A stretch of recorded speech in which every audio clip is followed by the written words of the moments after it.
یہ بات میں پہلے بھی کرتا ہوں، آج پھر کرنا ضروری سمجھتا ہوں۔ اہل بیت کا پیار، سن لو کان کھول کے، اہل بیت کا پیار اگر ہمیں کسی نے سکھایا ہے تو سیدنا عمر فاروق نے سکھایا ہے۔ اہل بیت نبوت کی محبت اگر کسی نے سکھائی ہے تو کس نے سکھائی ہے؟ بول کے بتائیے۔ حضرت عمر نے۔ اہل بیت کا پیار ہمیں حضرت عمر نے بول کر کے سکھایا ہے۔ بھائی یاد رکھیں، کسی کی طاقت نہیں تھی دم مارنے کی حضرت عمر کے سامنے، طاقت ہی نہیں تھی۔ کیسر و کسرا کانپ جاتے تھے، جرأت ہی نہیں کرتے تھے حضرت۔ اور ہمارے تو تعلقات بڑے ہیں نا غیروں سے۔ حضرت ابو موسیٰ اشعری رضی اللہ تعالیٰ عنہ فرماتے ہیں میرا منشی سائی تھا، وہ کاتب کہتے تھے وہ لوگ، میرا حساب کتاب عیسائی تھا۔ تو فرماتے ہیں ایک دن میں نے وہ سارا حساب کتاب لین دین کے حضرت عمر کو دکھائے تو فرمانے لگے جس نے لکھے ہیں اس کو بلاؤ۔ کہنے لگے حضور مسجد نہیں آ سکتا۔ کیوں نہیں آ سکتا؟ کہنے لگے وہ عیسائی ہے۔ کہتے ہیں حضرت عمر جلال میں آ گئے۔ آپ فرمانے لگے جنہیں رب دور کرتا ہے تم کیوں قریب کرتے ہو؟ جنہیں اللہ دور کرتا ہے۔ فرمایا تم غیروں کو اگر عہدے دو گے تو اپنوں کا کیا بنے گا؟ اگر تم غیروں کو عہدے دو گے تو اپنوں کا۔ یہ سوچ ہے جو آج برما کے مسلمانوں کے لیے بھی ضروری ہے۔ کہا اگر تم غیروں کو عہدے دو گے تو اپنوں کا۔ ہم نے غیروں کو عہدے دیے تو دیکھا نا اپنے کس طرح کاٹے جا رہے ہیں۔ غیروں کو جو عہدے دے دیے، جرانے سارے غیروں سے روز دعویٰ ہوتا ہے چین ہمارا سجن ہے، چین ہمارا دوست ہے۔ او بھائی دوست ہے تو اس سے کہو نا کہ برما تو تمہاری ایک چھوٹی سی ریاست ہے، چین کے بغیر تو وہ سانس بھی نہیں لے سکتا۔ اس کو کہو نا اس حکومت پہ دباؤ ڈالے۔ لیکن ہم لوگوں نے غیروں کو عہدے دیے تو اپنے پس گئے۔ حضرت عمر کہتے تھے ذمہ کا ہم ادب کریں گے، ذمہ کافر کا ہم، ایسا کافر جو مسلمان ریاست کو قبول کرے، بدامنی نہ پھیلائے۔ ایک آدمی کو آپ نے دیکھا آنکھوں سے نابینا ہے اور بھیک مانگ رہا ہے، تو حضرت عمر کو نظر آ گیا۔ فرمایا کون ہو؟ اس نے کہا میں یہودی ہوں۔ فرمایا بھیک کیوں مانگتے ہو؟ کہا جب تک تندرست تھا مسلمانوں کو جزیہ دیتا تھا، بوڑھا ہو گیا ہوں کیا کروں؟ حضرت عمر نے گھوڑے کی پشت پہ بٹھایا، کافر کو گھوڑے کی پشت پہ بٹھایا اور بٹھا کے مدینے لائے۔ حضرت علی شیر خدا وزیر خزانہ تھے۔ فرمایا علی اس کا وظیفہ جاری کرو۔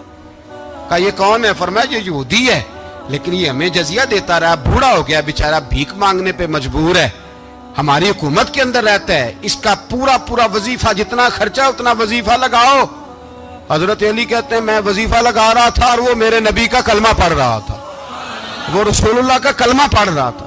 یہ مزاج، یہ نہیں کہ کافر۔ حضرت عمر نے گورنروں کو خط لکھے تھے کہ زبردستی کسی کو مسلمان نہیں کرنا، جہاں ان کی عبادت گاہیں بنی ہو گرانی نہیں، کوئی مندر کوئی گرجا ضائع نہیں کرنا۔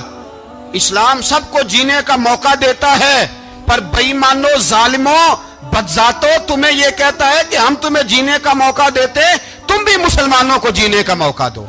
یہ جہاں بستے ہیں جہاں رہتے ہیں انہیں وہاں جینے کا موقع دو، انہیں بھی اللہ اکبر کہنے کا موقع دو، انہیں بھی قرآن پڑھنے کا موقع دو، انہیں بھی رسول اللہ پر درود پڑھنے کا موقع دو۔ ہمارے ملک میں عیسائی اپنی مرضی سے کھلے عام تبلیغ کرتے ہیں، یہاں تو چینل چلائے ہیں عیسائیوں نے۔ کسی مذہبی جماعت نے کبھی جلوس نکالا ہے کہ عیسائیوں کا چینل بند کرو؟ بولے نکلا ہے کہ نہیں نکلا؟ کتنے ظلم کی بات ہے۔ ہم جب غیر کو اتنا تحفظ دیتے، ہم نے دیکھا ہے، مجھے 20 لوگوں نے عید پہ ٹیلی فون کیے کہ عیسائیوں کو قربانی کا گوشت دے لیں، مجبور ہیں جی، دروازے پہ آ گئے ہیں، ہمارے کام کاج کرتے ہیں۔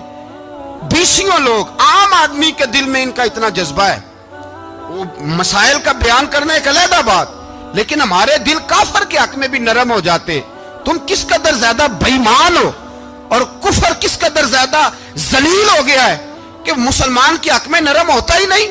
اور اس سے بڑے ذلیل وہ ہیں جو ان ذلیلوں کے سپورٹر ہیں، وہ کسی عرب ملک کے حکمران ہو یا کسی اور جگہ کے، وہ بڑے ذلیل ہیں جو ان ذلیلوں کے سپورٹر ہیں، جو برما کی بچیوں کے قتل پر اپنی حکومتیں چمکا رہے ہیں، انہیں شرم نہیں آتی۔ اس قدر مسلمان تڑپا ہے لیکن ان بے غیرتوں کو ذرا ہوش نہیں آئی، اور یہ ان کے کماش، ان کے دلال جو ہر جگہ ان کی سپورٹ کر کے اپنی حکومتیں قائم کرتے ہیں، بے ایمانوں کو پتہ نہیں کہ کب ان پر اللہ کا عذاب اترے گا اور کس طرح ان کے پرخشے اڑیں گے۔ تمہیں اپنی ذلت اور رسوائی نظر نہیں آ رہی کہ زمین کس طرح تمہارے لیے تنگ ہو گئی ہے؟ اس سے زیادہ اور تمہاری رسوائی کیا ہوگی؟ ڈرو اللہ سے، اور یہ تو دنیا کا عذاب ہے۔